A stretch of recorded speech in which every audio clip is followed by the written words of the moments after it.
«Mamá, el bebé necesita el cuarto». Lo dijeron así, sin más, como si estuvieran tirando el periódico de ayer. Jamás imaginé que mi propio hijo me desecharía como un mueble viejo. Las palabras aún resuenan en mi mente, afiladas como vidrio roto cortando 43 años de ser madre. Hoy les voy a contar algo que nunca pensé que compartiría. Y si, por un solo segundo, sienten que esto les suena familiar, por favor, denle un me gusta y suscríbanse. Me ayudará a seguir compartiendo estas historias que necesitan ser contadas. Mi nombre es Margarita del Valle, y a mis 71 años, creí haber visto todos los matices del desamor que la vida podía pintar. Estaba equivocada. De pie frente a la impecable puerta de la casa de mi hijo David, en los suburbios de la Ciudad de México, el martes pasado por la tarde, aferrada al plato de porcelana heredado de mi padre, el mismo que había pulido religiosamente cada domingo durante 4 décadas, descubrí que había profundidades de dolor que jamás había imaginado posibles. El viento de octubre traía el aroma de hojas quemándose y el sonido lejano de niños jugando en los patios cercanos. Su risa, una cruel banda sonora de mi humillación. La casa de David se alzaba ante mí como un monumento al éxito que yo había ayudado a construir. La casa de ladrillo rojo con contraventanas blancas, el jardín diseñado profesionalmente, el garaje para 2 coches que albergaba vehículos que valían más de lo que yo había tenido jamás. Cada pago de hipoteca al que había contribuido, cada enganche al que había aportado, cada sacrificio que había hecho para que mis hijos tuvieran una vida mejor, todo condujo a este momento. La caja estaba junto a la puerta como una acusación silenciosa, de cartón, torpemente encintada, con «Cosas de mamá», escrito en la parte superior con la cuidadosa letra de Lisa. No «Pertenencias de Margarita», ni «Tesoros de la abuela», solo «Cosas de mamá», como si me hubieran reducido a una colección de objetos que ya no encajaban en su estilo de vida actualizado. Mis dedos artríticos temblaron cuando abrí las solapas. Dentro, envueltos en periódico como objetos de una venta de garaje, estaban los suéteres que había tejido para mi nieto Efraín durante esas largas tardes de invierno, cuando mis ojos aún podían enfocar las puntadas diminutas. El álbum de fotos que narraba el primer cumpleaños de David, sus fotos escolares con huecos en los dientes, su graduación, recuerdos que había preservado con la devoción de una curadora de museo, el broche de camafeo de mi madre, el que había usado en mi boda, ahora arrojado entre las toallas de cocina como si no tuviera más significado que un recibo de la tienda. La luz del porche se encendió automáticamente, su dura luz LED haciendo que todo pareciera estéril y frío. Esperé. Seguramente alguien saldría. Seguramente esto era un terrible malentendido. Pero las ventanas permanecieron oscuras, la puerta cerrada, y mi teléfono vibró con un mensaje de texto que clavó el cuchillo más profundo. Por favor, entiende, mamá. El bebé necesita espacio, y necesitamos enfocarnos en nuestra familia en este momento. Nuestra familia. Como si me hubieran expulsado de ese círculo sagrado, degradada de amada abuela a forastera inconveniente en el lapso de una sola tarde. Había conducido las 23 millas desde mi pequeño departamento en la colonia Roma hasta su vecindario en Polanco, navegando por las calles familiares con la atenta precaución de alguien cuya visión nocturna ya no era lo que solía ser. El viaje se había convertido en rutina durante los últimos 3 años, todos los martes y jueves, a veces los fines de semana, siempre que me necesitaban, cuidando a Efraín mientras ellos trabajaban hasta tarde, ayudando con las tareas domésticas, trayendo comestibles cuando el dinero escaseaba a pesar de su costoso estilo de vida. El camino a casa pasó como un borrón de lágrimas que me negué a dejar caer. Llorar se sentía como admitir la derrota, como confirmar su juicio de que me había vuelto demasiado problemática, demasiado emocional, demasiado inconveniente para sus vidas cuidadosamente orquestadas. En cambio, apreté el volante de mi Honda Civic de 15 años y me obligué a concentrarme en la carretera, en la tarea mundana de llegar a casa a salvo con mi dignidad intacta. De vuelta en mi departamento de una habitación, extendí el contenido de la caja sobre mi pequeña mesa de cocina con la reverencia de una arqueóloga examinando artefactos de una civilización perdida. Cada objeto contaba una historia que aparentemente habían decidido que ya no valía la pena preservar. El suéter azul con pequeños trenzados que había tardado semanas en perfeccionar, trabajando a la luz de mi lámpara de lectura, mientras ellos disfrutaban de sus salidas nocturnas. La taza de cerámica que Efraín me había pintado en la escuela, la mejor abuela del mundo, deletreado en letras torcidas que una vez habían hecho que mi corazón se hinchara de orgullo. El sueño me eludió esa noche. Yací en mi estrecha cama, mirando al techo y reviviendo cada interacción de los últimos meses, buscando pistas que había pasado por alto. ¿Cuándo me había convertido en una carga? ¿Cuándo sus sonrisas agradecidas se convirtieron en una cortesía educada? ¿Cuándo el amor se convirtió en obligación y la obligación en resentimiento? El departamento se sintió más pequeño en la oscuridad, sus paredes presionando con el peso de la soledad que había estado combatiendo desde que Harold murió hace 5 años. Harold, que habría conducido directamente a la casa de David y exigido una explicación. Harold, que le habría recordado a nuestro hijo que la familia significaba lealtad, significaba estar ahí el uno para el otro, incluso cuando no era conveniente. Pero Harold se había ido, llevándose consigo el amortiguador entre yo y la dura realidad de que había pasado la última media década tratando de ganarme mi lugar en el afecto de mi propia familia. Cada cazuela que había cocinado, cada sesión de cuidado de niños que había proporcionado, cada cheque que había escrito para ayudar con sus gastos, todo había sido un intento desesperado por seguir siendo relevante, para demostrar mi valía en un mundo que parecía cada vez más diseñado para personas más jóvenes y vitales. Cuando amaneció sobre el lago de Chapala, pintando mi departamento en tonos grises que combinaban con mi estado de ánimo, comprendí con una claridad cristalina que mi relación con mi hijo y mi nuera se había construido sobre una base de necesidad en lugar de amor. Necesitaban mi ayuda, mi dinero, mi disponibilidad, y yo había confundido esa necesidad con afecto, esa conveniencia con conexión. La realización debería haber sido devastadora.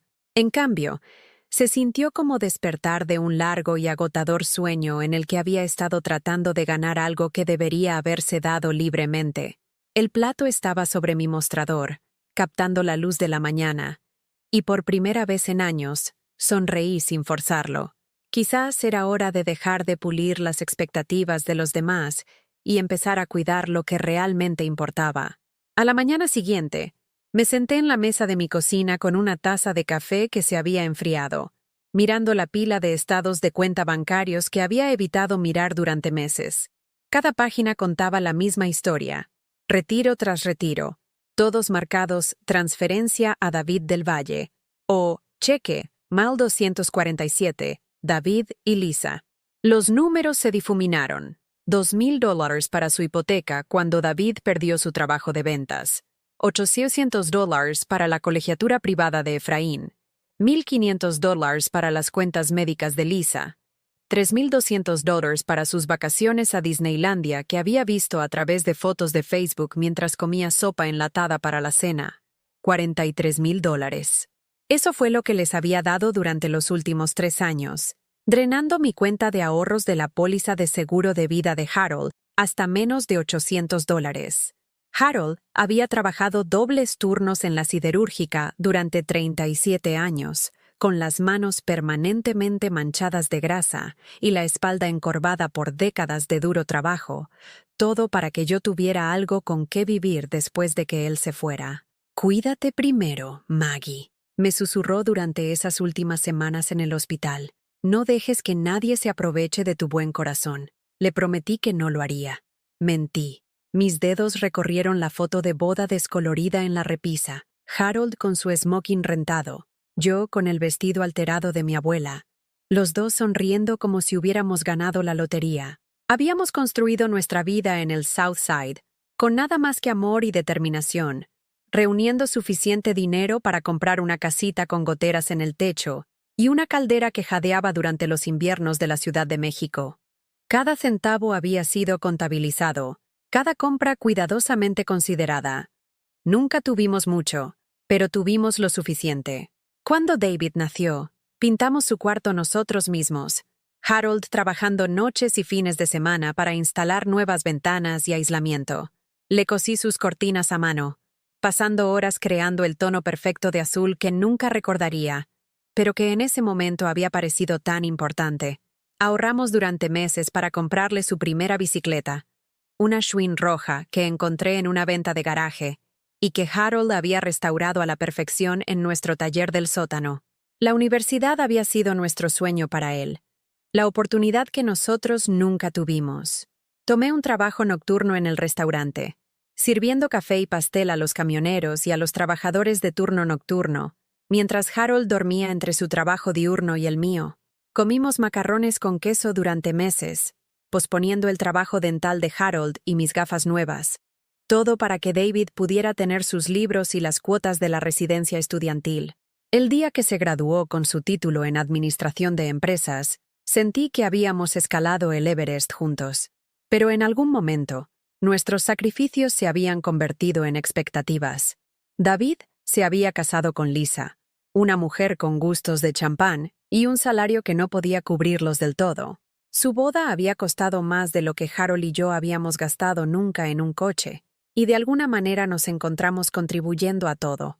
El fotógrafo, las flores, la barra libre que funcionó hasta las 2 de la mañana. Solo es una vez en la vida, dijo Lisa, con una sonrisa tan brillante como su anillo de compromiso de diamantes. Queremos que sea perfecto. Perfecto. La palabra se había convertido en su mantra, su excusa para cada gasto que llegaba a mi chequera. La casa perfecta en el vecindario perfecto, el coche perfecto para que coincidiera con su estilo de vida perfecto, la guardería perfecta para el perfecto Efraín cuando finalmente llegó. Y de alguna manera, me había convertido en la abuela imperfecta que no encajaba del todo en su visión del éxito suburbano. Recordé la primera vez que David me pidió dinero después de que Harold muriera. Estaba sentada en esta misma cocina, clasificando tarjetas de condolencia e intentando averiguar cómo vivir sola por primera vez en 45 años. Vino con Lisa y el bebé Efraín, llenando mi pequeño departamento con el caos de las bolsas de pañales, los cochecitos y el dulce olor a talco para bebés. «Mamá, odiamos pedirlo», dijo, haciendo rebotar a Efraín en su rodilla mientras Lisa miraba su teléfono. «Pero estamos un poco cortos con la hipoteca este mes». La baja por maternidad de Lisa no cubrió tanto como esperábamos. ¿Y con los gastos del bebé? Dejó la frase en el aire, mirándome con la misma expresión que había puesto de niño cuando quería algo que no podía pagar.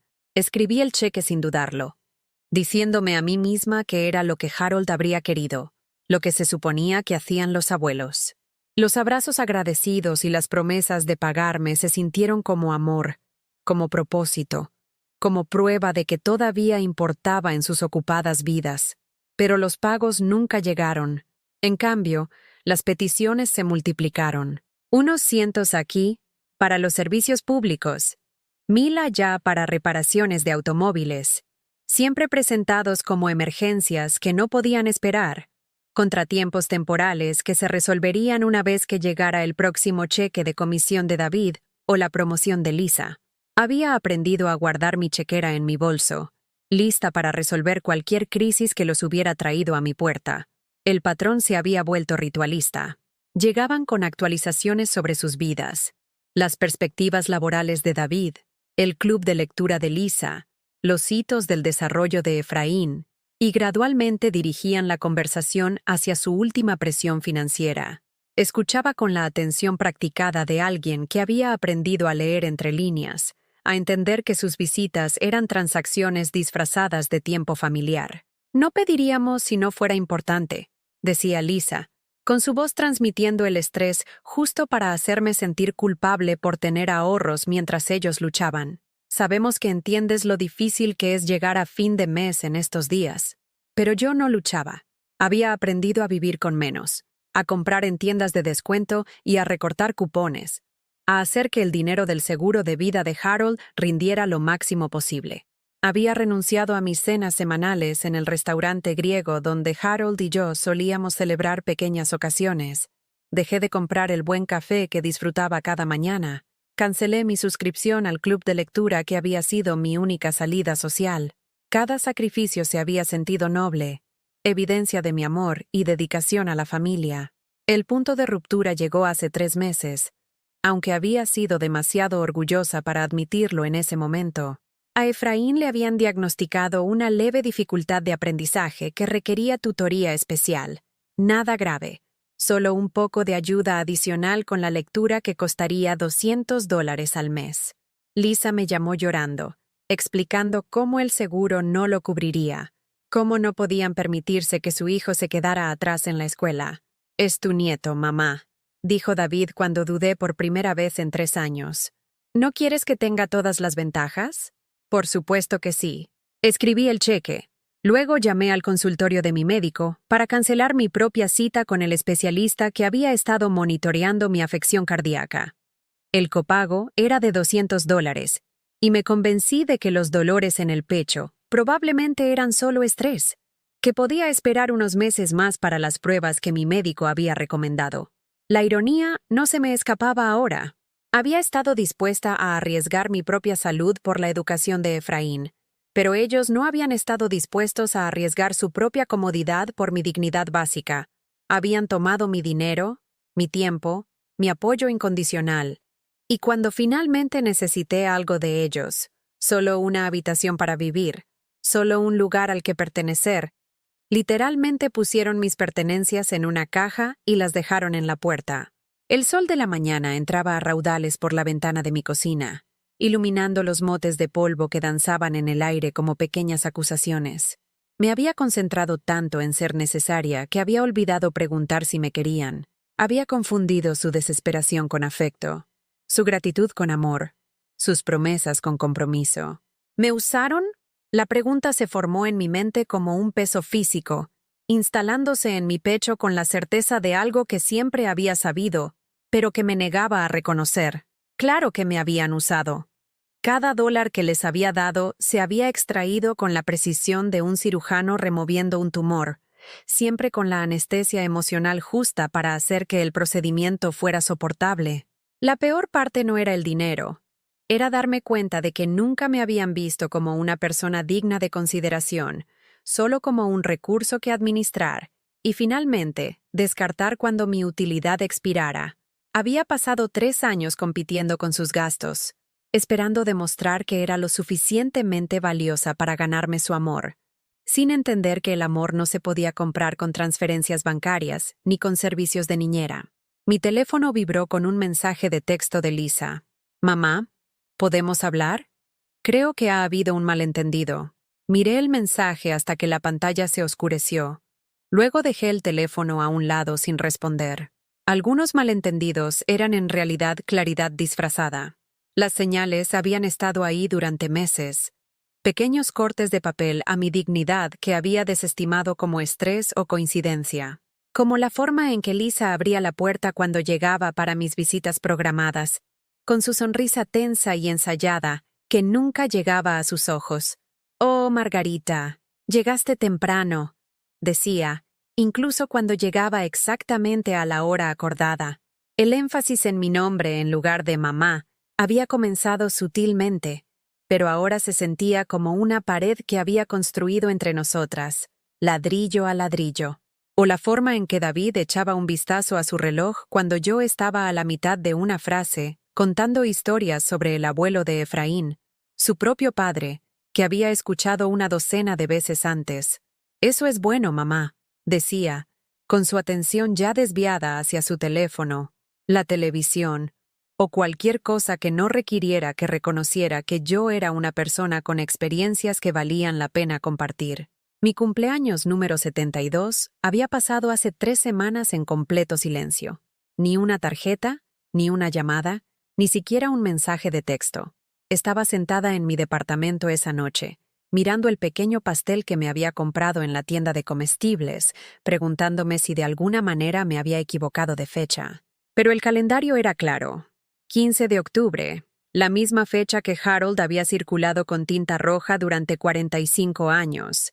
La misma fecha que alguna vez se había celebrado con una cena en nuestro restaurante favorito.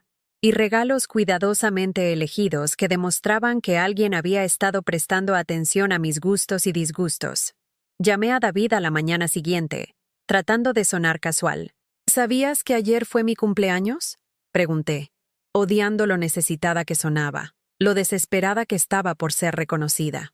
«Oh, Dios, mamá, lo siento mucho», dijo, y pude escuchar a Lisa en el fondo callando al bebé. Las cosas han estado muy locas con el horario de sueño de Efraín y las fechas límite de trabajo. Te lo compensaremos, lo prometo. Pero pasaron las semanas, y la celebración prometida nunca se materializó. En cambio, recibí una tarjeta genérica por correo 2 semanas después, de esas que compras en la fila de la caja del supermercado, cuando de repente recuerdas una obligación. «Feliz cumpleaños, mamá», impreso en una letra alegre, firmado solo con sus nombres, sin un mensaje personal, sin indicios de que hubieran pensado en ello más allá de lo mínimo requerido para no parecer completamente descorazonados. La tarjeta ahora estaba en mi mostrador de la cocina, un monumento a su crueldad casual. La puse junto a los saleros y pimenteros, diciéndome a mí misma que lo que importaba era la intención, pero cada vez que la miraba, me sentía más pequeña, más invisible. Luego vino el incidente con la cita de mi médico. Había tenido dolores en el pecho durante semanas, del tipo que me hacían detenerme a medio paso y presionar mi mano contra mis costillas, esperando a que pasara la sensación de opresión. Mi médico, la doctora Rodríguez, se había preocupado lo suficiente como para programar una prueba de esfuerzo y una consulta con un cardiólogo. La cita era un jueves por la mañana, y había acordado con la señora Chen, de enfrente, que me llevaría, ya que no se suponía que condujera yo sola después del procedimiento. Pero el miércoles por la noche, David llamó en pánico. «Mamá, sé que esto es a última hora, pero Lisa tiene una emergencia laboral y necesita volar a Milwaukee. ¿Puedes cuidar a Efraín mañana? No puedo perderme esta reunión con el cliente». Y la niñera canceló. Dudé, pensando en la expresión seria de la doctora Rodríguez cuando me explicó la prueba. La forma en que había enfatizado que el dolor en el pecho en mujeres de mi edad no era algo que se debiera posponer. «Tengo una cita con el médico», dije. «Es importante. ¿No puedes reprogramarla? Es solo un día, y estamos realmente en un aprieto. ¿Sabes lo difícil que es encontrar un cuidado infantil confiable?» La culpa fue inmediata y abrumadora. Efraín era solo un bebé, la carrera de David era importante. ¿Y no se trataba de poner a la familia primero? Llamé a la señora Chen para cancelar, luego a la oficina de la doctora Rodríguez para posponer la cita 2 semanas. Cuando le pregunté a David sobre reprogramar su reunión en su lugar, suspiró profundamente. «Mamá, este es un cliente de $1.000.000. A Efraín le encanta pasar tiempo contigo, y es solo un día. Pensé que disfrutabas estar con tu nieto». Por supuesto que lo disfrutaba. Ese no era el problema. El problema era que mi salud, mis preocupaciones, mis obligaciones programadas podían ser desestimadas siempre que se volvieran inconvenientes para sus planes. Pero me tragué mi resentimiento y acepté, pasando el día siguiente cuidando a Efraín mientras mis dolores en el pecho iban y venían, preguntándome si estaba siendo tonta al preocuparme por algo que podría no ser nada. El descubrimiento que lo destrozó todo llegó por accidente, como la verdad a menudo se revela cuando no la estás buscando. Estaba en su casa la semana siguiente, sentada en su sala de estar mientras Efraín dormía la siesta, cuando la computadora portátil de Lisa timbró con una notificación de Facebook. La había dejado abierta sobre la mesa de café, y la pantalla mostraba una foto que me cortó la respiración. Eran David, Lisa y Efraín en un restaurante que reconocí, Antonius, el elegante lugar italiano del centro donde Harold y yo habíamos celebrado nuestro aniversario cada año. Estaban levantando copas de champán en un brindis, los 3 vestidos con sus mejores galas. Efraín con una pequeña pajarita que lo hacía parecer un caballero en miniatura. El pie de foto decía: «Celebrando nuestra increíble semana en el Valle de Guadalupe, las mejores vacaciones de todas. Muy agradecidos por el tiempo en familia lejos de todo el estrés. Bendecidos, tiempo de familia, Valle de Guadalupe, Valle de Guadalupe». las vacaciones que habían tomado hace 2 meses, las que me habían dicho que eran una conferencia de trabajo a la que Lisa tenía que asistir, aquellas por las que me habían pedido que contribuyera con $1,500 para gastos de viaje, porque el cheque de comisión de David se había retrasado. Les había dado el dinero de mi presupuesto de comestibles, comiendo sándwiches de mantequilla de maní durante 2 semanas, para que pudieran permitirse su necesario viaje de negocios. Pero no había sido un viaje de negocios. Había sido unas vacaciones de lujo, con catas de vino, tratamientos de spa y cenas en restaurantes donde los platillos costaban más de lo que yo gastaba en comida en un mes. Me mintieron, me manipularon, me robaron con la confianza casual de personas que sabían que yo era demasiado confiada para cuestionar sus historias. Mis manos temblaron mientras recorría las fotos, docenas de ellas, documentando cada momento de su escapada de una semana. Lisa con un vestido de diseñador en un viñedo, David fumando un puro en el balcón de un hotel, Efraín jugando en lo que parecía una piscina privada. El hotel donde se habían alojado cobraba $800 por noche.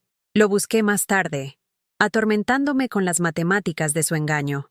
Lo peor fueron los comentarios de sus amigos, felicitándolos por sus bien merecidas vacaciones, elogiándolos por cuidarse a sí mismos y hacer tiempo para su relación, como si se hubieran ganado ese lujo a través de su propio arduo trabajo, sus propios sacrificios, su propia cuidadosa planificación financiera, como si mi contribución, mis $1,500 reunidos con el dinero de la despensa y los copagos médicos, hubiera sido su dinero todo el tiempo. Estaba sentada allí en su sala de estar de diseño, rodeada de muebles que les había ayudado a comprar, sosteniendo al nieto cuya colegiatura de escuela privada había estado pagando, mirando la evidencia de su total y absoluto desprecio por mi confianza. Los dolores en el pecho habían comenzado de nuevo, agudos e insistentes, pero esta vez los había reconocido por lo que eran, no una afección cardíaca, sino un corazón roto. Cuando Lisa regresó de la cocina con café recién hecho, me encontró mirando la pantalla de su computadora portátil. Por un momento, ninguna de nosotras habló. Luego, cerró la computadora portátil con un suave clic. Sus mejillas enrojecidas por lo que esperaba que fuera vergüenza, pero sospechaba que era simplemente molestia por ser descubierta. «Margarita, puedo explicarlo», dijo, y la forma en que había usado mi nombre en lugar de mamá se sintió como una bofetada. «David quería contarte sobre las vacaciones, pero sabíamos que te preocuparías por el dinero. Preocuparme por el dinero, como si mi preocupación por sus finanzas fuera un defecto de carácter, una neurosis que requería gestión en lugar de honestidad. Como si yo fuera el problema por preocuparme por lo que sucedía con los ahorros de mi vida, en lugar de que ellos fueran el problema por mentir sobre cómo los habían gastado. Me puse de pie lentamente, con las piernas inestables, y caminé hacia la ventana que daba a su jardín perfectamente cuidado. El columpio que había comprado para Efraín estaba vacío a la luz de la tarde. Su tobogán amarillo brillante era un contraste alegre con la oscuridad que se extendía por mi pecho. Había pensado en todas las veces que lo había empujado en ese columpio, escuchando sus gritos de alegría, creyendo que estaba construyendo recuerdos, creando lazos que durarían para siempre. Pero había estado construyendo sobre arena todo lo que había pensado que era real. Su gratitud, su afecto, su respeto, había sido una actuación cuidadosamente elaborada para que siguiera abriendo mi chequera, que siguiera estando disponible para su conveniencia, que siguiera agradecida por cualquier migaja de atención que estuvieran dispuestos a proporcionar. Esa noche, estaba sentada en mi departamento con una taza de té que se enfrió en mis manos, mirando la foto enmarcada de Harold en mi mesita de noche. «Lo siento», susurré a su rostro sonriente. «Siento mucho haber roto la promesa que te hice». La ruptura no había sido dramática. No hubo gritos, ni lágrimas, ni un momento de realización explosiva. En cambio, fue como ver un edificio derrumbarse en cámara lenta. Cada mentira otra viga de soporte cediendo hasta que toda la estructura de mi relación con mi hijo se desmoronó en polvo. Pero en los escombros, algo más había comenzado a crecer. No ira. Eso vendría después. No venganza. Eso no estaba en mi naturaleza. Era algo más silencioso pero infinitamente más poderoso. El reconocimiento de que merecía algo mejor que esto. Que el amor de Harold había sido real incluso si el de ellos no lo era. Que 72 años de vida me habían enseñado la diferencia entre ser necesaria y ser valorada. Caminé hacia el espejo de mi dormitorio y me miré a mí misma. Realmente miré. Por primera vez en años. Mi reflejo mostraba a una mujer que había olvidado su propio valor, que se había concentrado tanto en ganarse el amor que había perdido de vista el hecho de que el amor real no se podía ganar, se daba libremente, o no era amor en absoluto. La mujer del espejo merecía respeto, se merecía honestidad, merecía ser más que una solución conveniente a los problemas de otras personas. Y por primera vez en 3 años, le sonreí con algo que se acercaba al reconocimiento. El silencio duró exactamente 48 horas. Luego, mi teléfono comenzó a sonar. La primera llamada vino de David a las 7:30 am de un sábado, con su voz transmitiendo la alegría forzada de alguien que intenta fingir que nada ha cambiado. «Hola, mamá. Solo quería saber cómo estás. Te extrañamos en la cena de ayer. Lisa hizo tu pavo asado favorito». Miré el teléfono, preguntándome si había olvidado que nunca me habían invitado a cenar ayer, que había pasado la noche comiendo una comida congelada mientras veía películas viejas en la televisión. «No fui invitada a cenar», dije en voz baja. «Bueno, sabes que siempre eres bienvenida. No necesitas invitación. Somos familia». Familia. La palabra se sintió extraña viniendo de él, como un idioma que una vez había hablado con fluidez, pero que de alguna manera había olvidado. ¿Lo somos?, pregunté. Y la pregunta quedó suspendida en el aire entre nosotros como un desafío que ninguno de los dos estaba dispuesto a abordar. La segunda llamada llegó 3 horas después, esta vez de Lisa. Su voz era diferente, más aguda, más tensa, que transmitía la dulzura artificial de alguien a quien le habían enseñado qué decir. «Margarita, siento que ha habido algún malentendido. David cree que estás molesta por algo, pero no podemos entender qué hicimos mal. ¿Qué hicieron mal?» Como si su engaño fuera un rompecabezas que se suponía que yo resolviera. Un misterio sobre el que estaban genuinamente confundidos en lugar de un patrón deliberado de manipulación que habían estado ejecutando durante años. «Vi las fotos», dije simplemente. «Del Valle de Guadalupe». El silencio al otro lado se había extendido tanto que me pregunté si la llamada se había cortado. Entonces, «Oh, eso. Sí, eso. Margarita, ¿puedo explicar?» «No», dije, con la palabra saliendo con más fuerza de lo que esperaba. «No quiero explicaciones. Quiero honestidad. Y quiero que dejes de llamarme Margarita». Colgué antes de que pudiera responder, con las manos temblorosas por la sensación desconocida de defenderme a mí misma. A los pocos minutos, mi teléfono comenzó a vibrar con mensajes de texto, cada uno más desesperado que el anterior. «David, mamá, por favor llámame. Hablemos de esto como adultos. Lisa, eres irrazonable. Podemos solucionar esto. David, estás actuando como una niña. Esto es ridículo. Lisa, piensa en Efraín. ¿De verdad quieres destrozar a esta familia por un malentendido?» Los mensajes siguieron llegando durante todo el fin de semana, cada uno revelando más sobre sus verdaderos sentimientos de lo que años de cuidadas conversaciones me habían mostrado. Yo era irrazonable por esperar honestidad. Era infantil por tener límites. Era dramática por negarme a fingir que todo estaba bien. Pero fue el último mensaje el que me mostró exactamente cómo me veían en realidad. «Mamá, no estás pensando con claridad. Quizás deberías hablar con tu médico sobre tu memoria. A veces, las personas mayores se confunden con las cosas». Confundida, como si mi edad me hubiera hecho incapaz de entender cuándo me estaban mintiendo, como si el hecho de descubrirlos en su engaño fuera evidencia de deterioro mental en lugar de claridad. La crueldad casual me dejó sin aliento. Estaban dispuestos a hacerme gaslighting, a hacerme cuestionar mi propia cordura, en lugar de simplemente admitir que habían sido deshonestos. El lunes por la mañana llegó un visitante inesperado. Estaba sentada en mi mesa de la cocina, trabajando en un crucigrama y disfrutando de la extraña paz que conlleva ignorar mi teléfono que sonaba, cuando alguien llamó a mi puerta. A través del mirador, pude ver a David de pie en el pasillo, sosteniendo un ramo de flores y luciendo la expresión de perro apaleado que había perfeccionado de adolescente cada vez que rompía algo valioso. Abrí la puerta, pero dejé la cadena puesta, creando un hueco lo suficientemente ancho para conversar. ¿Qué quieres, David? Mamá, por favor, ¿podemos hablar? Te traje flores. Había levantado el ramo, rosas de la tienda de comestibles, del tipo que compras cuando has olvidado una ocasión importante y necesitas algo, cualquier cosa, para demostrar que has hecho un esfuerzo. ¿Las elegiste tú mismo o Lisa te dijo que las trajeras? Su rostro se había sonrojado, y tuve mi respuesta. Incluso este gesto, este intento de reconciliación, no había sido idea suya.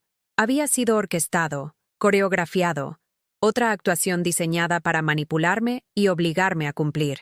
No importa quién lo sugirió, dijo, con su voz adoptando el tono defensivo que recordaba de sus años de adolescencia. Las traje porque te amo y quiero arreglar esto. ¿Arreglar qué? Exactamente. Esto que estás haciendo. Este silencio. Esto de castigarnos por tratar de tener una vida. Castigarlos. Por tratar de tener una vida. Como si mi negativa a seguir financiando su engaño fuera de alguna manera un ataque a su felicidad, una exigencia irrazonable de que sacrificaran sus sueños por mis sentimientos heridos. Miré a mi hijo a través del hueco de la puerta, viéndolo claramente quizás por primera vez en años. El hombre de pie en mi pasillo no era el niño agradecido que había criado. No era el hijo devoto que una vez me llamó su heroína. Era un extraño que había aprendido a usar mi amor como un arma contra mí, que había perfeccionado el arte de hacerme sentir culpable por esperar una decencia básica. No te estoy castigando, dije en voz baja. Simplemente no te estoy recompensando más. ¿Qué se supone que significa eso? Significa que no voy a seguir pagando por tus mentiras. No voy a seguir pretendiendo que ser utilizada es lo mismo que ser amada. Su rostro había pasado por una serie de expresiones, confusión, ira, desesperación, antes de asentarse en algo que parecía casi pánico. Mamá, no estás diciendo cosas coherentes. Nadie te está usando. Somos tu familia. Te necesitamos. Necesitar. No querer, no amar, no apreciar. Necesitar. La palabra había cristalizado todo lo que había estado sintiendo en un solo y agudo punto de claridad. Sí, dije. Me necesitas. Necesitas mi dinero, mi cuidado de niños gratis, mi disposición a sacrificar mis propias necesidades por tu conveniencia. Pero, ¿qué pasa cuando ya no te necesito a ti? Antes de que pudiera responder, cerré la puerta y eché el cerrojo. Las flores permanecieron en el pasillo durante 3 días, marchitándose en su barata envoltura de plástico, un monumento a la vacuidad de los gestos hechos por obligación en lugar de amor. La campaña se intensificó después de eso.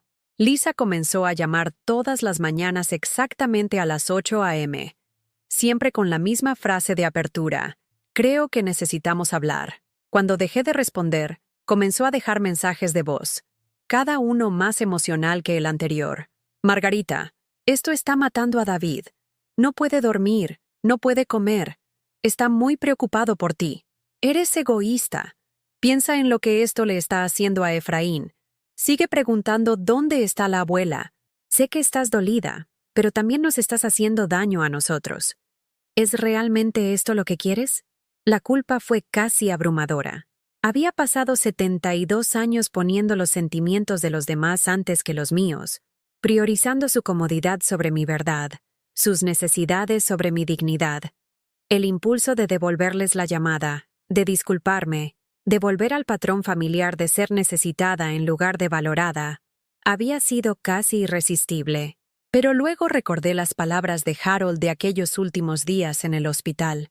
No dejes que nadie te convenza de que tus sentimientos no importan, Maggie. No dejes que te hagan pequeña. El avance vino de una fuente inesperada. La señora Chen, de enfrente, llamó a mi puerta el jueves por la noche, llevando un plato de galletas caseras y luciendo la expresión preocupada de alguien que había estado escuchando mi teléfono sonar sin respuesta durante días. Margarita, cariño, ¿estás bien? He estado escuchando tu teléfono sonar constantemente y no te he visto en el pasillo en toda la semana. La invité a pasar, y tomando té y galletas, me encontré contándole todo. El dinero, las mentiras, las vacaciones, la crueldad casual de ser despedida y manipulada por mi propia familia. La señora Chen escuchó sin juzgar, asintiendo en los momentos correctos, haciendo sonidos de simpatía que se sintieron genuinos en lugar de performativos. Mi hija intentó lo mismo conmigo, dijo cuando terminé. Diferentes detalles, la misma historia. Me hizo sentir como si me estuviera volviendo loca por esperar respeto básico. ¿Qué hiciste?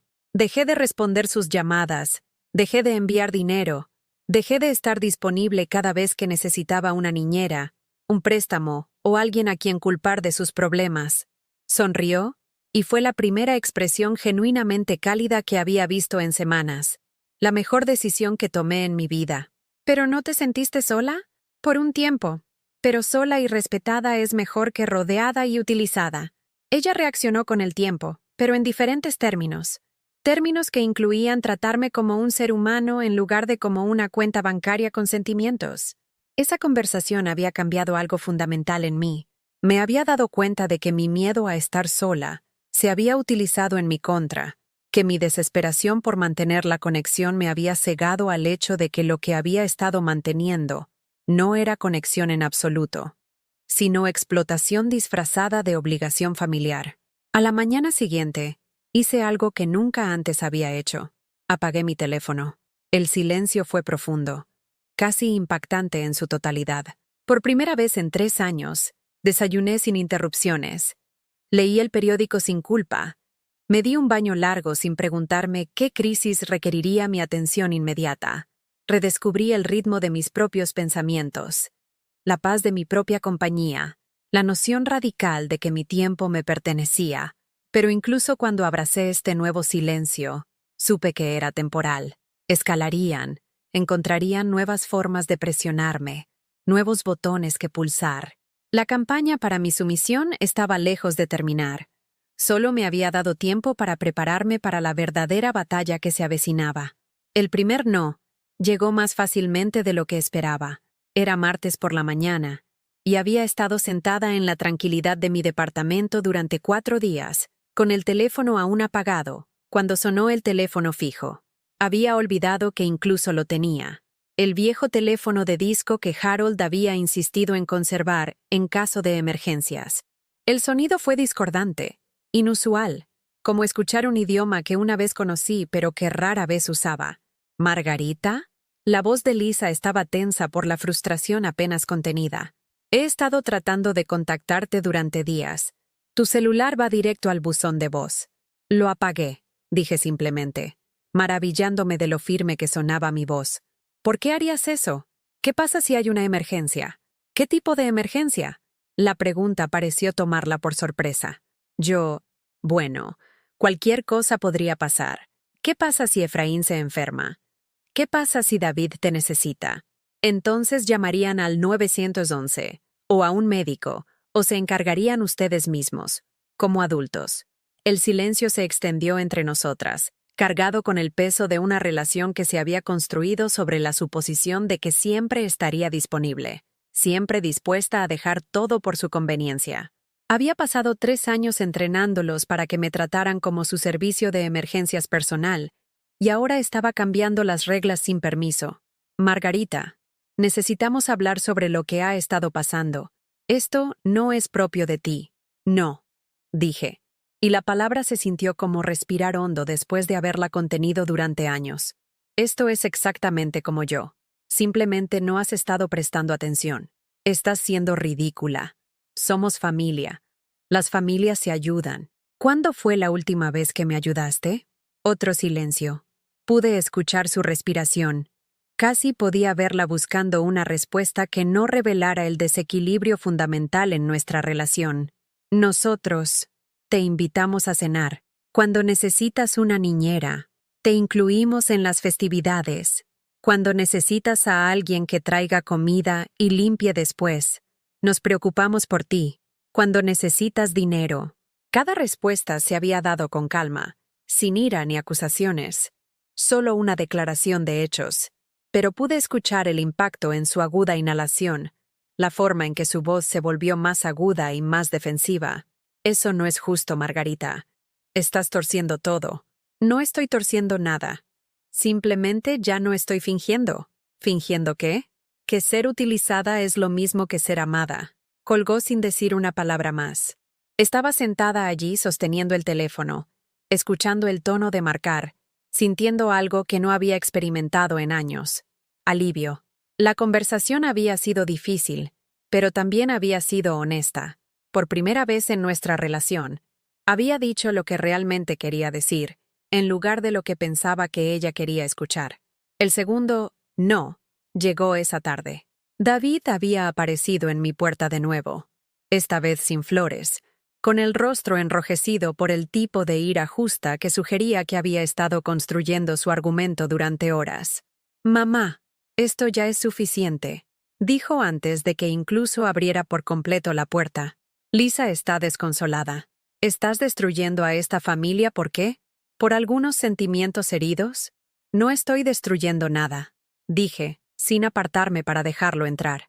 «Simplemente ya no lo estoy financiando». ¿Financiando qué? Somos tu familia. Todo lo que hemos pedido ha sido por razones legítimas. ¿Como las vacaciones al Valle de Guadalupe?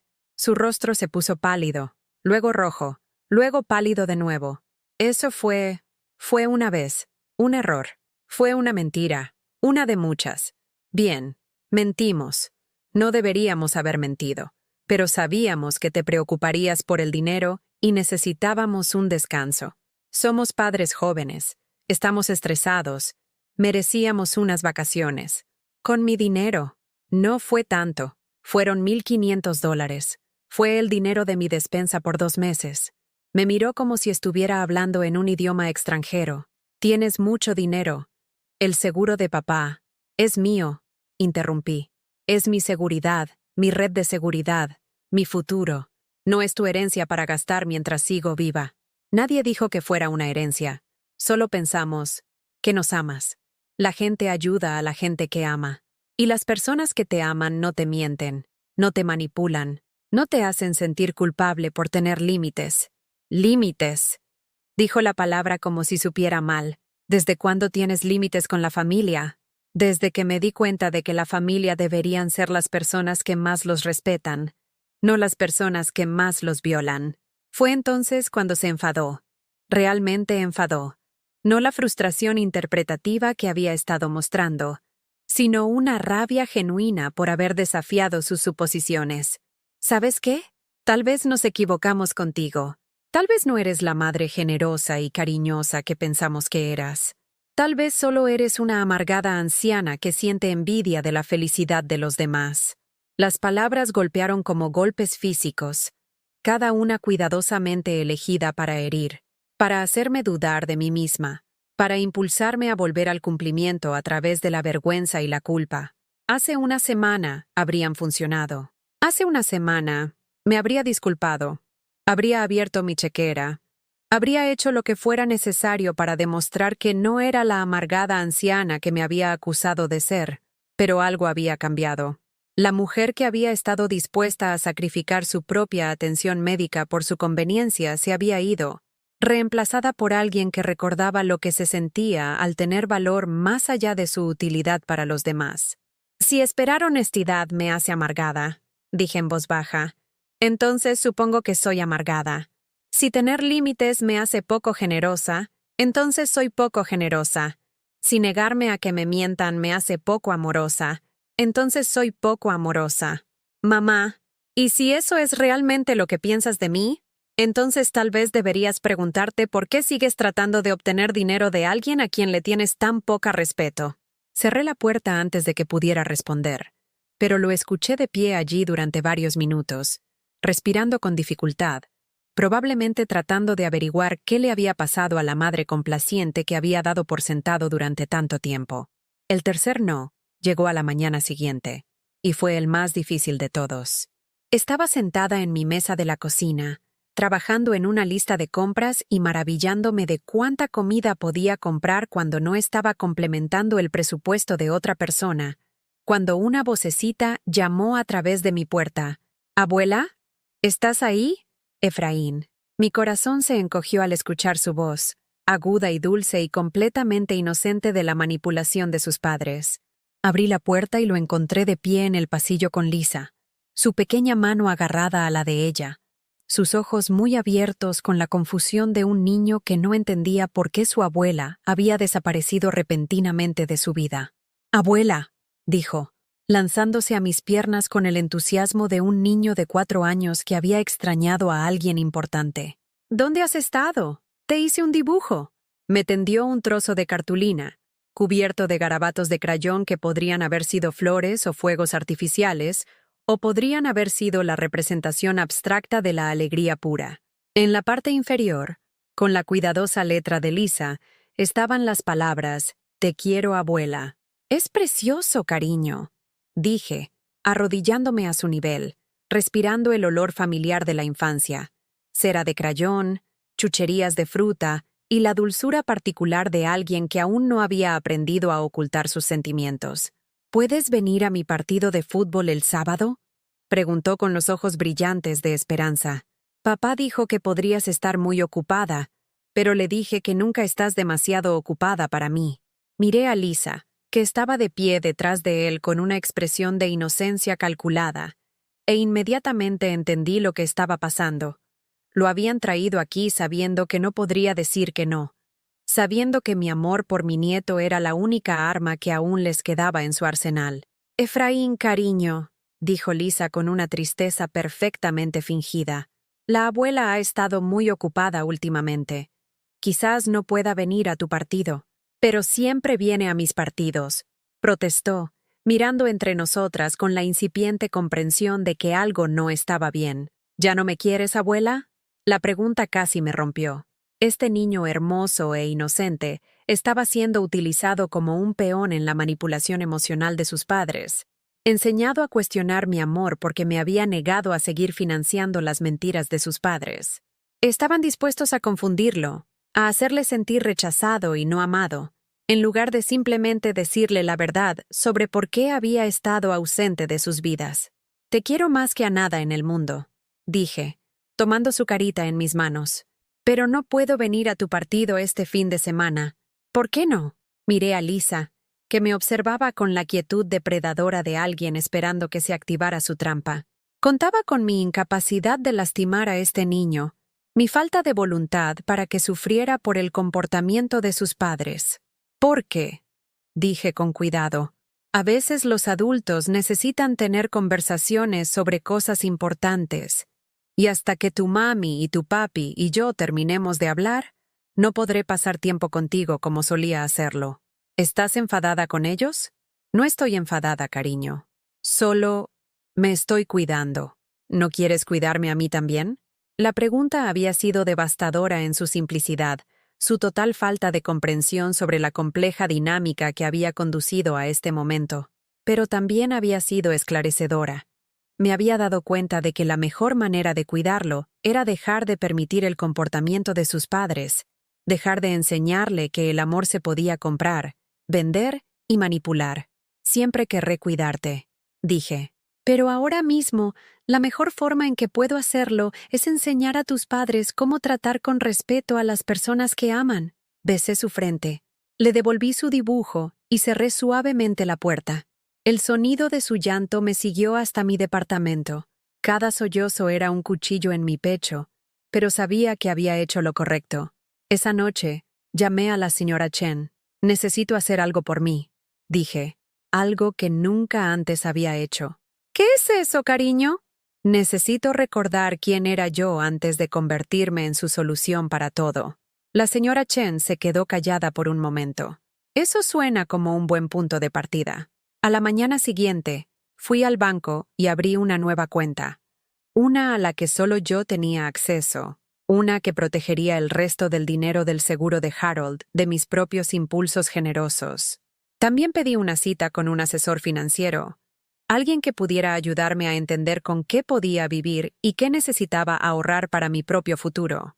Por primera vez en 3 años, había planeado mis propias necesidades primero, y había sentido cómo regresar a casa a mí misma. Esa noche, dormí mejor de lo que lo había hecho en meses. No porque la situación se resolviera, no lo estaba, sino porque finalmente había dejado de tratar de resolver los problemas de todos los demás y había comenzado a resolver los míos. La intervención llegó un viernes por la noche en noviembre, 2 semanas después de que abriera mi nueva cuenta bancaria. Estaba sentada en mi sillón reclinable, leyendo una novela de misterio que me había comprado, un pequeño lujo que había redescubierto ahora que no estaba calculando cada compra en función de las posibles necesidades de otra persona, cuando escuché voces en el pasillo fuera de mi departamento. Voces múltiples. El barítono de David, el tono más agudo de Lisa, y otros que no pude identificar de inmediato. Mi estómago se contrajo con el reconocimiento.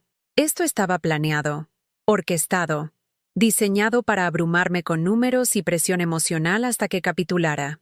El golpe llegó exactamente a las 7 en punto, autoritario e insistente.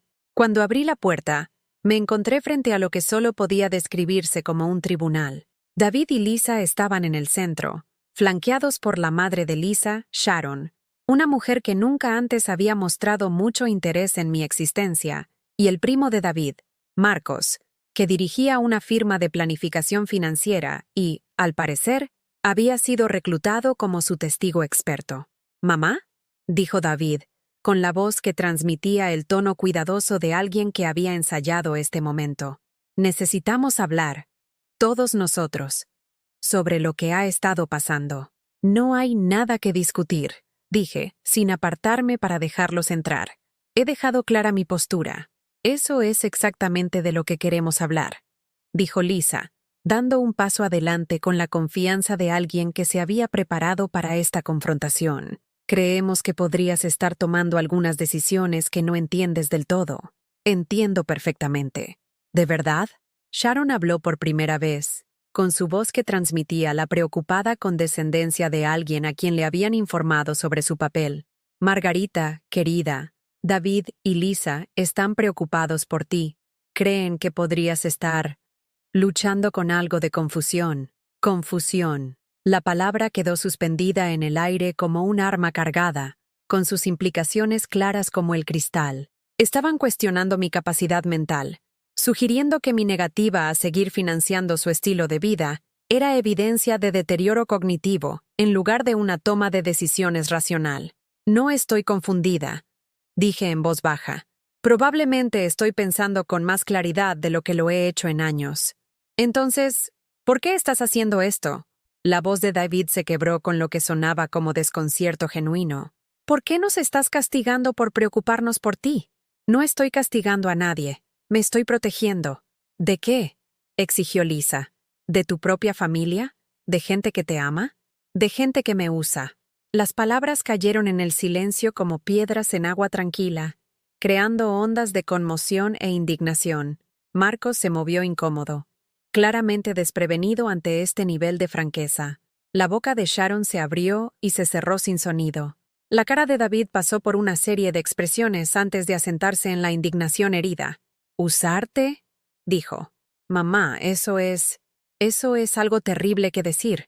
Somos tu familia. Todo lo que hemos pedido siempre ha sido legítimo». $43,000, dije simplemente.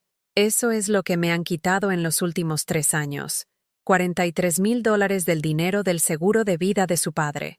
«No te quitamos nada», protestó Lisa. «Nos lo diste voluntariamente». «Se los di porque me mintieron, porque me dijeron que tenían emergencias cuando en realidad estaban planeando vacaciones, porque me hicieron creer que estaba ayudando a mi familia cuando en realidad solo estaba subsidiando su estilo de vida». «Una vacación», dijo David. «Una mentira sobre una vacación, y actúas como si fuéramos criminales». «No fue una mentira. Fue un patrón, un sistema. Aprendieron exactamente qué decir para que abriera mi chequera, y usaron ese conocimiento para manipularme». Marcos finalmente habló, con la voz que transmitía el tono medido de alguien que intentaba sonar razonable. «Señora del Valle, Entiendo que está molesta, pero el apoyo financiero familiar es muy común. Los hijos adultos a menudo necesitan ayuda.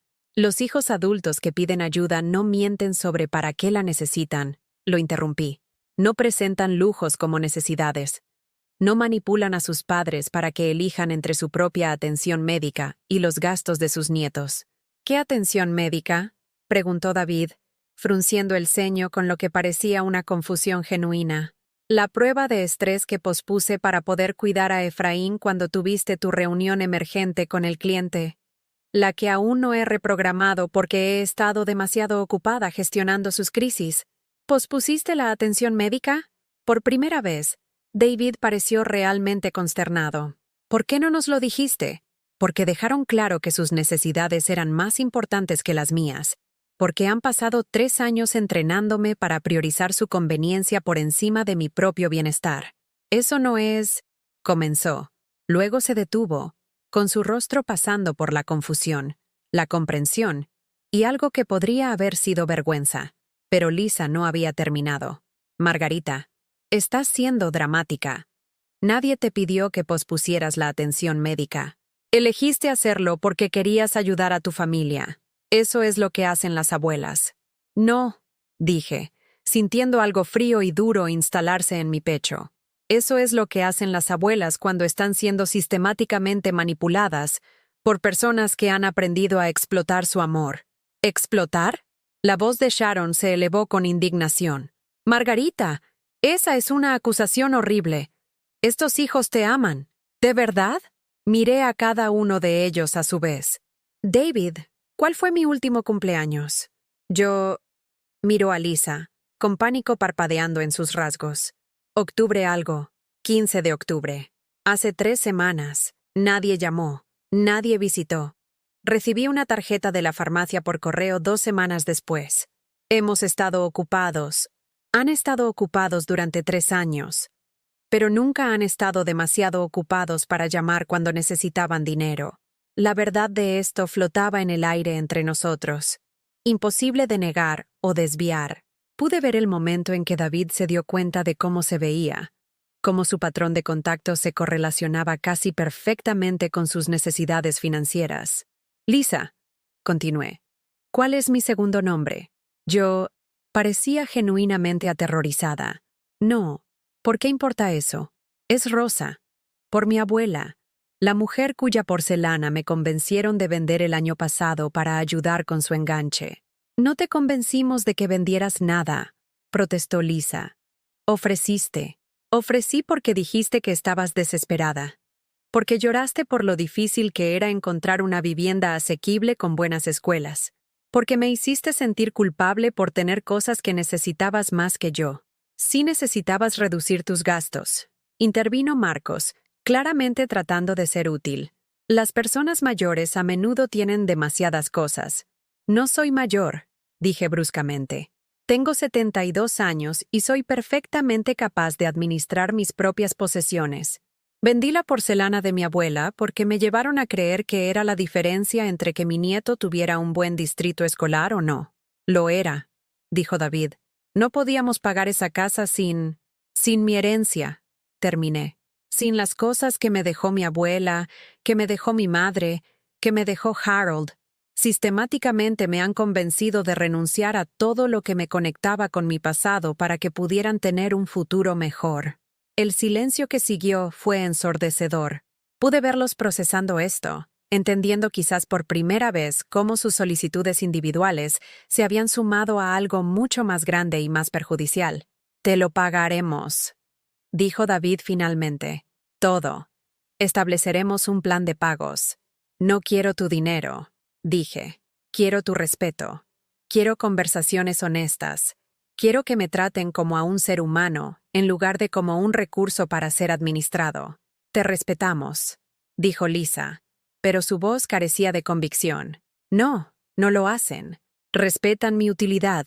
Respetan mi voluntad de sacrificarme por su beneficio, pero no me respetan lo suficiente como para ser honestos conmigo, para considerar mis necesidades iguales a las suyas, para tratarme como alguien cuyos sentimientos importan. Tus sentimientos sí importan, dijo Sharon, pero pude escuchar el guión en su voz, las palabras que habían sido preparadas para este momento. Entonces demuéstralo, dije. Deja de mentirme, deja de manipularme, deja de usar mi amor por Efraín para hacerme sentir culpable por financiar tu estilo de vida. No estamos usando... Lo trajeron aquí la semana pasada y lo entrenaron para que me preguntara sobre su partido de fútbol. Usaron a un niño de 4 años para tratar de manipular a su abuela. Estaban dispuestos a confundirlo, a hacerle sentir rechazado, en lugar de simplemente admitir que me han mentido. La acusación dio en el blanco. La cara de Lisa se puso pálida, e incluso David pareció consternado. Pensamos, comenzó Lisa, y luego se detuvo. Pensaron que podrían usar mi amor por él en mi contra.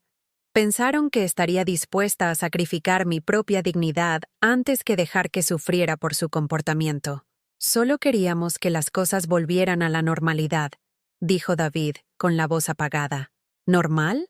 Me reí, pero no había humor en ello. ¿Te refieres a cómo eran las cosas cuando podías llamarme cada vez que necesitabas dinero? ¿Cuando podías mentirme y yo te creía? ¿Cuando podías tratarme como una solución conveniente a tus problemas? No era así, protestó, pero la protesta sonó hueca. Así era exactamente, y no va a volver a ser así. Nunca. Metí la mano en mi bolso y saqué una carpeta que había preparado para este momento. Dentro había copias de estados de cuenta bancarios, recibos, documentación de cada transacción que había realizado en su nombre durante los últimos 3 años. Así es como se veía normal, dije, entregándole la carpeta a David. $43,000. El dinero de mi despensa, mis copagos médicos, mi fondo de emergencia, mi seguridad. Todo se ha ido, pieza por pieza, mentira por mentira. David abrió la carpeta, con el rostro cada vez más pálido con cada página. No me di cuenta. Quiero decir, nunca pedimos tanto a la vez. No, eras mucho más listo que eso. Pedías pequeñas cantidades, siempre para emergencias, siempre temporal.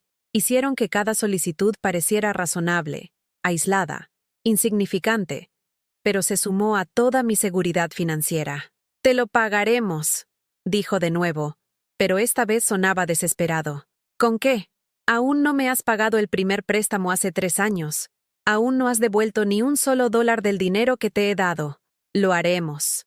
Lo resolveremos. No quiero que lo resuelvan. Quiero que dejen de pedir. Quiero que dejen de verme como una cuenta bancaria con emociones. ¿Entonces qué quieres?, preguntó Lisa, con la voz quebrada por la frustración. Quiero que me amen lo suficiente como para decirme la verdad.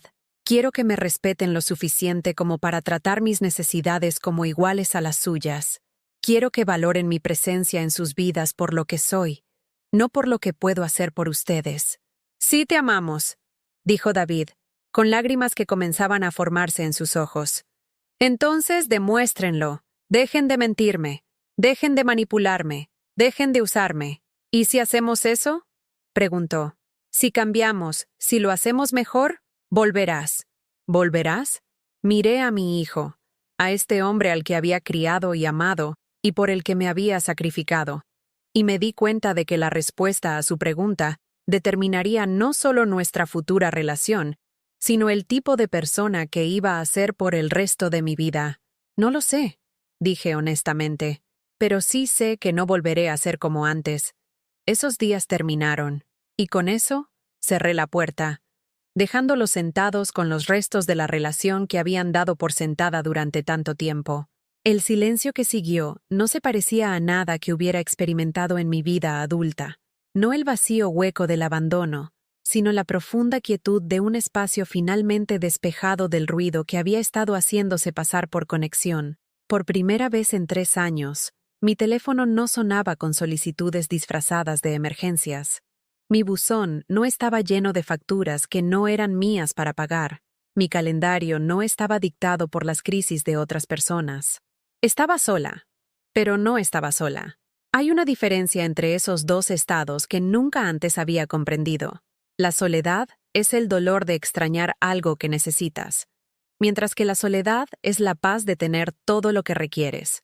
3 días después de la confrontación, hice algo que no había hecho en décadas.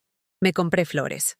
No para ninguna ocasión especial, no para celebrar nada en particular, simplemente porque pasaba por la florería en la Avenida Madero y las crisantemos en el escaparate me llamaron la atención. Amarillas, del color de la luz del sol de octubre, llenas y alegres y absolutamente perfectas, sin otra razón que hacerme sonreír. La florista, una joven con las uñas manchadas de pintura y ojos amables, las envolvió en papel marrón con el cuidado de alguien que entendía que las flores nunca eran solo flores.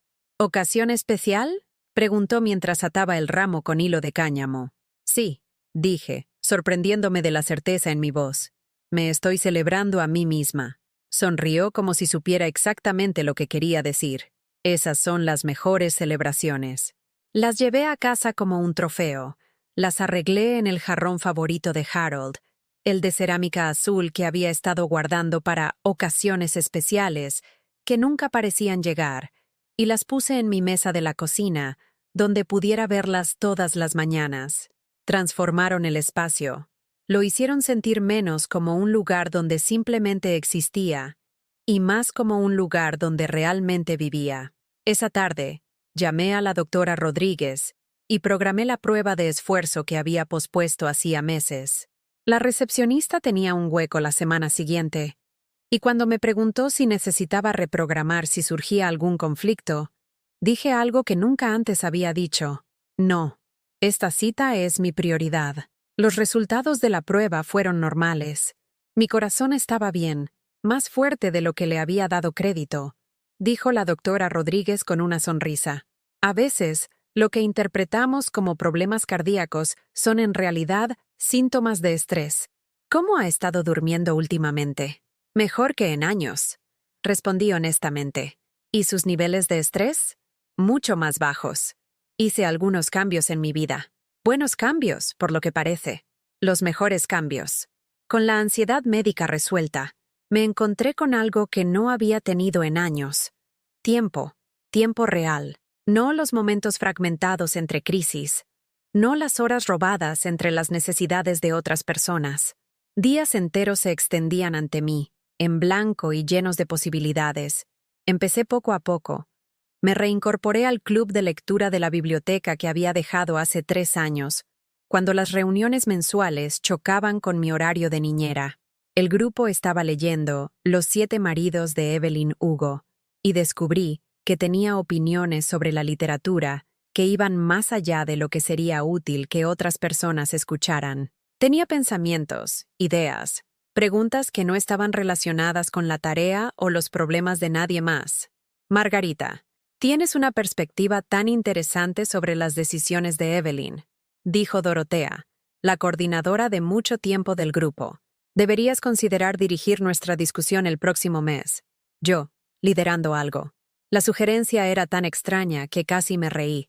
Durante 3 años, había estado siguiendo las agendas de otras personas, respondiendo a sus horarios, acomodando sus necesidades. La idea de que pudiera tener algo que valiera la pena liderar, algo valioso que aportar más allá de mi billetera y mi disponibilidad, me pareció revolucionaria. Me gustaría, dije, y lo decía en serio. El club de lectura se reunía en una cafetería llamada The Daily Grind, un lugar acogedor con sillas desparejadas y obras de arte locales en las paredes. Comencé a llegar temprano, a pedirme un café con leche adecuado, no el café instantáneo que había estado bebiendo en casa para ahorrar dinero, y a sentarme junto a la ventana a leer.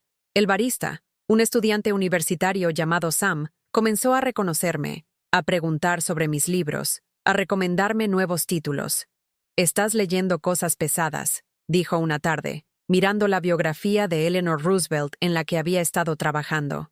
La mayoría de la gente de tu edad se atiene a material más ligero. La mayoría de la gente de mi edad no está tratando de averiguar qué quiere ser cuando sea grande. Respondí, y luego me di cuenta de lo cierta que era esa afirmación. A los 72 años, finalmente me estaba preguntando qué quería en lugar de lo que todos los demás necesitaban. La biografía había sido una revelación. Eleanor Roosevelt había sido una mujer que descubrió su propia fuerza más tarde en la vida, que se transformó de una esposa obediente en una fuerza para el cambio social. Sus palabras resonaron en mí de formas que no esperaba. Nadie puede hacerte sentir inferior sin tu consentimiento. Había estado consintiendo mi propia disminución durante años, dando permiso para que mi valor se midiera únicamente por mi utilidad para los demás. Pero el consentimiento se podía revocar. Comencé a dar paseos nocturnos por mi vecindario, redescubriendo calles por las que había pasado durante décadas sin realmente verlas. La colonia Roma había cambiado desde que Harold y yo nos mudamos aquí por primera vez, volviéndose más diversa, más vibrante. Había jardines comunitarios donde los vecinos cultivaban verduras juntos, murales en las paredes de los edificios que contaban historias de inmigración y esperanza, pequeños negocios dirigidos por familias que habían construido sueños en un nuevo país. Una noche, me detuve en un pequeño restaurante que nunca antes había notado. El Corazón, un lugar mexicano familiar con manteles de plástico y el olor a verdadera cocina casera. La dueña, una mujer de mi edad llamada Rosa, me sirvió los mejores tamales que había comido en mi vida y me contó su viaje de Guadalajara a la Ciudad de México hace 40 años. «Vine aquí sin nada», dijo, sentada frente a mí en la pequeña mesa después de que la hora de la cena había terminado. Sin inglés, sin dinero, solo la esperanza de que tal vez pudiera hacer algo mejor para mis hijos. ¿Y lo hiciste? Los 3 se graduaron de la universidad. Mi hija es enfermera, mi hijo mayor es maestro, el más joven es dueño de su propia empresa constructora. Sonrió, y pude ver el orgullo que venía de construir algo duradero. A veces, lo mejor que puedes hacer por tus hijos es mostrarles cómo trabajar por lo que quieren, en lugar de simplemente darles lo que creen que necesitan. Sus palabras me acompañaron mientras caminaba a casa. Había pasado 3 años tratando de darles a David y Lisa lo que creían que necesitaban, sin cuestionar nunca si mi generosidad realmente les estaba ayudando a crecer o simplemente les estaba permitiendo evitar las consecuencias de sus decisiones. A la mañana siguiente, hice algo que habría sido impensable un mes antes. Compré un boleto de avión, no para visitar a la familia, no para asistir al evento importante de otra persona, sino para hacer un viaje con el que había estado soñando desde que murió Harold. Una semana en Santa Fe, Nuevo México, para ver las galerías de arte y visitar los museos, y comer chile verde en restaurantes de los que solo había leído en revistas de viajes. Siempre había querido viajar, pero siempre había habido razones para no hacerlo. No suficiente dinero, no suficiente tiempo, demasiadas personas dependiendo de mí. Ahora me di cuenta de que esas razones habían sido excusas, y las excusas habían sido prisiones que había construido para mí misma. El viaje fue todo lo que había esperado que fuera. Me hospedé en un pequeño hotelito administrado por una pareja jubilada, que se había mudado a Santa Fe desde Minnesota para perseguir su pasión por la alfarería. Visité el Museo Georgia O'Keeffe y me paré frente a sus pinturas, entendiendo por primera vez lo que significaba ver el mundo a través de tus propios ojos, en lugar de a través del lente de las expectativas de otras personas. Tomé una clase de cocina y aprendí a hacer auténtico pozole. Me compré una joya de turquesa que usé porque me hacía sentir hermosa, no porque combinara con algo más que tuviera. Me senté en la plaza al atardecer, observando a los músicos y artistas callejeros, sintiéndome completamente a gusto con mi propia compañía. El último día, llamé a la señora Chen desde la habitación de mi hotel. «¿Cómo está el clima en la Ciudad de México?», pregunté, frío y gris. «¿Cómo está el clima en La Libertad?», respondió, y pude escuchar la sonrisa en su voz. «Cálido y brillante.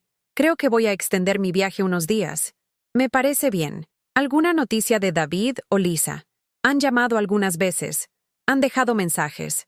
Todavía no estoy lista para hablar con ellos. No tienes que estar lista hasta que estés lista. O tal vez nunca. Esa es tu decisión». Cuando finalmente regresé a la Ciudad de México, encontré mi departamento exactamente como lo había dejado. Tranquilo, organizado, mío. Los crisantemos amarillos se habían marchitado, pero en lugar de sentirme triste por su desaparición, me sentí agradecida por la semana de belleza que habían proporcionado. Los tiré sin ceremonia y me anoté que me compraría flores frescas al día siguiente. La pila de correo incluía 3 cartas de David y Lisa, con su letra cada vez más desesperada con cada sobre. Las dejé a un lado sin abrirlas. Sus palabras habían perdido su poder sobre mí, y no tenía prisa por devolverles ese poder. En cambio, desempapé mi maleta, colgué mis nuevas joyas de turquesa y me preparé la cena. Una cena de verdad, con verduras y condimentos y esmero. Comí lentamente, saboreando cada bocado, agradecida por el simple placer de alimentarme. Esa noche, me senté en la vieja silla de Harold, leyendo las palabras de Eleanor Roosevelt sobre la importancia de hacer las cosas que te dan miedo, y me di cuenta de que había estado haciendo exactamente eso durante el último mes. Me había estado asustando con mi propia independencia, mis propias decisiones, mi propia negativa a hacerme más pequeña para que los demás pudieran sentirse más grandes. La mujer asustada que había abierto esa caja en la puerta de David se había ido. En su lugar había alguien a quien apenas empezaba a conocer, alguien que se compraba flores, que hacía viajes sola, que tenía opiniones sobre la literatura y el coraje para expresarlas, alguien que estaba aprendiendo, a los 72 años, a ser su propia persona en lugar de la solución de todos los demás. Por primera vez en décadas, estaba emocionada de ver qué traería el mañana, no por lo que alguien más pudiera necesitar de mí, sino por lo que podría descubrir sobre mí misma. Pasé la mañana siguiente en un estado de calma vigilancia. Las cartas de David y Lisa permanecieron sin abrir en la encimera de mi cocina, pero no sentí ninguna prisa por abrirlas. En cambio, preparé una cafetera. Me serví una taza en mi taza azul favorita, la que había conservado a pesar de todo, porque me recordaba a casa, y me senté junto a la ventana a observar cómo se despertaba el vecindario. Un petirrojo saltó a lo largo de la cerca, y al final de la calle, un padre saludó a su hija al autobús escolar. La vida continuaba más allá de mi puerta, llena de historias en las que no estaba obligada a ser la estrella. Al final de la tarde, la curiosidad finalmente venció a la cautela. Recuperé las 3 cartas y me senté a la mesa, rompiendo el sello del primer sobre. La letra de David, limpia pero apresurada, llenaba un lado de la página. Mamá, no sé cómo se rompieron tanto las cosas. Cuando vi esos estados de cuenta bancarios, me di cuenta de hasta dónde habíamos dado todo por sentado. No tengo excusa. Fui egoísta. Lloré en mi oficina ayer, lágrimas de verdad, cuando sumé las cantidades que nos has dado. Estamos mortificados. Queremos arreglar esto y empezar de nuevo en nuevos términos. Por favor, hablemos. Con cariño, David. Cerré la carta y pasé a la siguiente. La letra de Lisa era más elaborada, sus palabras más pequeñas, más apologéticas. Margarita, te mereces algo mejor. Ahora veo cómo te obligué a tomar decisiones que no eran tuyas. Me avergüenzo de mi comportamiento. He programado una consulta con un asesor financiero porque me doy cuenta de que necesito entender los límites, los presupuestos, la compasión. Te echo de menos. Echo de menos nuestros domingos juntos. Si alguna vez puedes perdonarme, apreciaría la oportunidad de reconstruir nuestra relación. Con cariño, Lisa. Me quedé sin aliento al levantar el sobre final. Era de mi nieto. No esperaba esto, pero ahí estaba, en sus pequeñas letras redondas, como si hubiera dictado, y luego lo hubiera copiado con cuidado. Querida abuela Margarita, te quiero. Te dibujé un retrato con tu vestido amarillo favorito.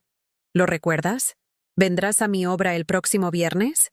Tengo el papel principal, un caballero. Te recojo en tu departamento a las 5. Con cariño, Efraín. Su invitación se sintió como un salvavidas. El niño que sabía que me encantaban los castillos, las capas y las entradas dramáticas, me había salvado de mí misma más de una vez. Pasé el resto de la tarde redactando mi respuesta. Agradecí a David su honestidad. Le dije a Lisa que estaba orgullosa de ella por buscar ayuda y, lo más importante, le dije a Efraín que sería un honor asistir a su obra. Cerré las cartas, sintiendo una esperanza cautelosa agitarse en mi pecho. El viernes por la noche llegó fresco y despejado. Usé el vestido amarillo de su nota, un antiguo camisero de lino que había comprado hacía décadas, pero que nunca me había sentido lo suficientemente audaz para usar. De pie junto a la puerta de mi casa, ajustando el collar que me había comprado en Santa Fe, Me maravillé de lo diferente que me sentía. Menos como una estación de servicio para las necesidades de otras personas, más como alguien con su propia historia que contar. Efraín corrió por el pasillo con su disfraz en miniatura, el casco bajo un brazo, la espada en la mano. Sus ojos se iluminaron cuando me vio. ¡Abuela!, exclamó, como si fuera su sorpresa de cumpleaños favorita. No me lo perdería por nada del mundo, le prometí, abrazándolo, su carita apretada contra mi pecho, y olí el aroma a pintura para tela y emoción. Tomamos el camión juntos, algo que nunca habíamos hecho antes. Le tomé de la manita, y él charlaba sobre los otros caballeros, la princesa a la que tendría que rescatar, el malvado dragón que derrotaríamos juntos. Cuando el camión se movió bruscamente, tembló de alegría. Cuando dobló una esquina, declaró que era como un carruaje de castillo. Me di cuenta entonces de cuánto había echado de menos compartir estas sencillas aventuras con él. El centro comunitario estaba lleno de orgullosos padres y abuelos, pero vi a David y Lisa en la última fila, con los rostros pálidos pero esperanzados. Les hice un pequeño gesto de ánimo. Cuando comenzó la obra, un asunto encantador y un poco torpe con telones de fondo pintados a mano y niños entusiastas, sentí que mi corazón se hinchaba. Efraín se paró en el centro del escenario, recitando sus líneas con la confianza que siempre había visto escondida tras su timidez. Cuando me vio en la audiencia, saludó, y le devolví el saludo, con lágrimas que me picaban los ojos. Después, los niños se reunieron al frente, y los padres se apresuraron con las cámaras. Me quedé hasta que la multitud se dispersó, y luego me agaché a su altura. «Fuiste magnífico, Sir Efraín», dije, sonriendo, radiante. «Sabía que vendrías. Me sentí valiente porque estabas aquí. Siempre vendré cuando me necesites», respondí. Esa promesa se sintió diferente a las que había hecho antes. Llevaba el peso de los límites y el respeto mutuo. Reconocía que nuestro vínculo no era unilateral. El viaje a casa fue más tranquilo. Efraín dormitó en mi hombro, arrullado por el agotamiento y la emoción de su actuación. Miré por la ventana las farolas brillantes y sentí una suave satisfacción. No era la misma mujer que había conducido hasta su puerta aferrada a un plato de porcelana, humillada y herida. Era alguien nuevo, alguien que entendía lo que significaba dar sin perderse a sí misma. En las semanas siguientes, las cartas comenzaron a llegar con más regularidad, pero cada una llevaba un tono diferente. David compartió reflexiones sobre las sesiones de terapia a las que asistían él y Lisa, hablando con franqueza sobre la culpa que lo había atormentado, el orgullo que sentía por reconocer sus errores y la gratitud que sentía por mi paciencia. Lisa envió recetas que había aprendido a cocinar con un presupuesto, anécdotas sobre su nuevo trabajo de medio tiempo en la biblioteca y lo liberador que era ganar su propio dinero. Efraín envió dibujos de nuestra próxima aventura. La abuela y yo exploramos los jardines botánicos e insistió en que comprara boletos para que fuéramos juntos. Encontramos un nuevo ritmo: visitas planificadas en lugar de asumidas, ayuda ofrecida en lugar de exigida, conversaciones compartidas en lugar de dictadas. Cuando pedían asistencia financiera, siempre iba precedida de la divulgación completa y seguida de pagos que honraban el acuerdo. Ya no me sentía como un pozo sin fondo, me sentía como una socia. Una tarde de martes, me sorprendieron en mi departamento con una canasta de picnic y un nuevo proyecto de tejido. Una suave bufanda color turquesa que decían que necesitaba tus manos mágicas. Nos instalamos en el parque de enfrente. El sol de finales del otoño filtrándose a través de las hojas rojas y doradas. David instaló la manta. Lisa sacó sándwiches y limonada, y Efraín corrió tras las ardillas, arrojando migajas y riendo. Tejí unas cuantas filas mientras escuchaba sus charlas. David describiendo su nueva idea de negocio, Lisa relatando un divertido incidente en la biblioteca, Efraín anunciando que le había informado a sus compañeros de clase sobre la valentía de la abuela en el Valle de Guadalupe. Me di cuenta con un sobresalto de que no sentía resentimiento, solo una suave calidez. El aguijón ocasional de la memoria resurgió, las mentiras descubiertas, la angustia sufrida, pero ya no nos definía. Habíamos tallado un espacio para la honestidad y el crecimiento, y se sentía como un tesoro frágil pero real. Esa noche, mientras colocaba la sabiduría de las puntadas del día en mis agujas, pensé en Harold. Lo imaginé, de pie junto a mí en ese parque, sonriendo con orgullo mientras su familia se reconstruía sobre una base más sólida. Imaginé sus manos, antaño manchadas y callosas, descansando ligeramente sobre las mías, ofreciendo la seguridad de que elegirme a mí misma no había sido una traición, sino el cumplimiento de su último deseo, cuidarme primero. Los copos de nieve comenzaron a derivar fuera de mi ventana esa noche, y cerré las persianas, encendiendo mi lámpara. Me senté en mi sillón reclinable con una taza de té y la bufanda a medio terminar en mi regazo, maravillándome de cómo un simple patrón de bucles y puntos podía reflejar el patrón de mi vida: pérdida y renovación, tensión y liberación, la belleza de mantener algo unido puntada por puntada. Reflexioné sobre el viaje, desde la devastación de la caja en su puerta hasta la alegría de tejer juntos en el parque. Pensé en cada no que había dicho, cada uno de ellos una herramienta que desmenuzaba la antigua estructura hasta que solo quedaba la base del cuidado genuino. Pensé en cada sí que me había concedido a mí misma. Sí a la soledad, sí a los límites, sí a los pequeños lujos como las flores, los viajes y las novelas nocturnas. Esos sí me habían otorgado la claridad para elegir el amor en mis propios términos. Mi teléfono vibró con un mensaje. Mamá, hemos programado una cita para terapia familiar si estás dispuesta a unirte a nosotros la semana que viene. Queremos seguir construyendo esto. Te amo. Era de David. Sonreí y escribí: allí estaré. Y luego agregué: gracias por preguntar. Dejando el teléfono, me envolví la suave bufanda turquesa alrededor del cuello, sintiendo su suave peso como una nueva promesa. Afuera, la nieve se acumulaba en el alféizar de la ventana. Cada copo un recordatorio de que, incluso en las estaciones frías, la belleza perdura. Adentro, me senté en el cálido resplandor de mi lámpara, contenta con el conocimiento de que el amor, como el tejido, no se trata de la perfección, sino del cuidado que invertimos en cada puntada. Y mientras el té calentaba mis manos y la bufanda protegía mi corazón, me di cuenta de que finalmente había llegado a casa, a mí misma y a la familia que aún estábamos formando.